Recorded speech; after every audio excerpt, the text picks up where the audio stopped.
Let's look at the ACC for just a moment. Let's what's left of it. Let's look at what's left of it. Well, hopefully in more ways than one, sooner rather than later. But not a great start. We're 2 weeks in.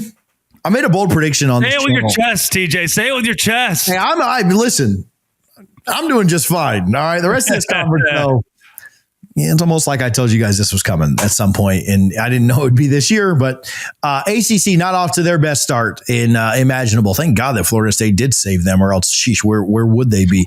And then, like we just mentioned, Colorado not being able to take care of it, take advantage of opportunities. ACC rough start to the year. Not good. 1-4 against the Big 12. This mind-boggling how bad the ACC has been outside of Florida State, and I'm not sure if Florida State still counts. I think USF counts more for the ACC than Florida State does at this point. If you include Notre Dame, they are 3-9 against Power 4 opponents. If you don't include Notre Dame, they are 2-9. The ACC 2-9 against Power 4 schools. The Big 10 and the SEC, or the Big 10 and the Big 12, I should say, are actually kind of dead even, about neck and neck in what they've done so far this year. Then the SEC is obviously head and shoulders above everybody else in non-conference play. I don't think that's going to shock anybody out there.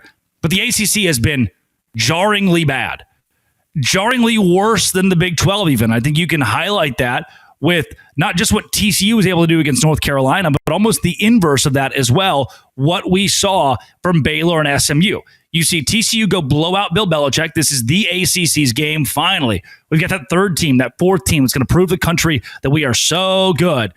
And instead, what you got was a complete embarrassment on national television. Then it was, okay, we've got a Big 12 opponent like Baylor that preseason was top 3, top 5 in that conference. We can make a statement with a college football playoff team who's top 25 playing at home. And then SMU blew out Baylor until they stopped blowing out Baylor. This was like the Chicago Bears and Minnesota Vikings game on Monday. We're like, wow, this game sucks, right? Until, SMU's defense is cheeks. Bad, terrible, not good. Baylor's defense, also bad, also not good.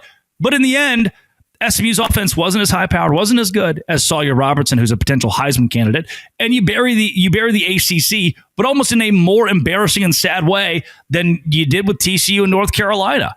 This conference, already on its last leg, like the Pac-12, TJ, if you look back, had Oregon at the top, Washington in the national championship, Utah winning Pac-12 championships, going to the Rose Bowl. They had teams at the top of their conference who wanted to be in that league. They did not spearhead getting out. What ultimately got them out was USC and UCLA trying to bounce and go to the Big Ten, and then it just unraveled from there with bad leadership. The ACC, you've got school. I don't think actively SMU wants to leave. In fact, I know they don't want to leave. I don't think actively NC State or Wake Forest want to leave. But you are being embarrassed week in and week out now.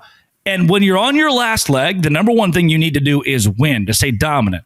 Clemson loses their marquee game, their standalone game, their national game against LSU. Florida State already wants to leave the league. So the more they win, the better chance they leave the league faster. Like that's the one team you need to lose is winning right now. And Miami is good, but you know that they don't have any allegiance to the ACC. They don't need to stay there. They want to go make money. Everybody wants to make money. And the rest of that conference just doesn't look like we want them to. And Clemson beating Georgia Tech here coming up is not going to help you with that either.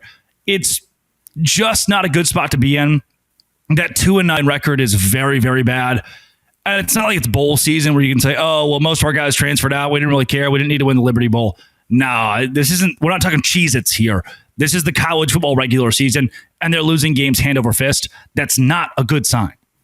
Yeah, the biggest thing that I think people were going to say, and so I can already read the comments before they happen, is, well, the ACC was an underdog in all those games. They were supposed to lose those games. It's not like we should be super surprised. Syracuse was an underdog to Tennessee. They're a better team. South Carolina has playoff aspirations. Of course, they would beat Virginia Tech.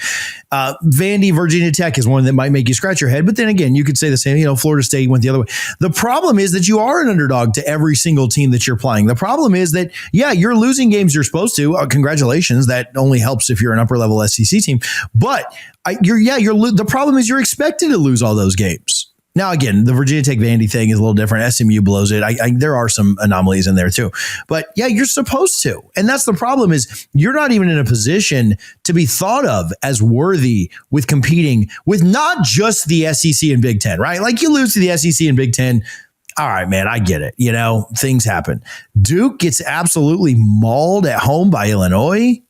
Clemson can't score a point in the second half against LSU. And so, yeah, first of all, there's no parity in the ACC. It is the top dogs and it is everyone else. It is Florida State, Clemson, and Miami. It looks like this year. Maybe Louisville, maybe Georgia Tech can sneak in there. But it looks like there's a big three in the ACC. And none of those big three want to be there, right? None of those. So once they're gone, what are you left with? Right. And then we've talked about, well, where does Louisville come over to the Big 12? Does UNC go? Does this happen? Does another team or two get picked off? And then what are you left with? Right. Because we're not that far away from it. We're 3/4 of the way through 2025. The years are flying by. The months are going even faster. We're not that far away from it. And it is damning for the ACC. They can't compete on the field right now with the Big 12. What's it going to be like when Florida State's not there to save their butt? What's it going to be like when Miami's not there to save their butt, or Clemson, or some of these other programs that are trying to get out? Doesn't look good. It's going to be not good, if I may insert myself into that. It's going to be poor. And so here's a bit of this. If the ACC stays alive until 2040, I'm not mad. I don't lose sleep.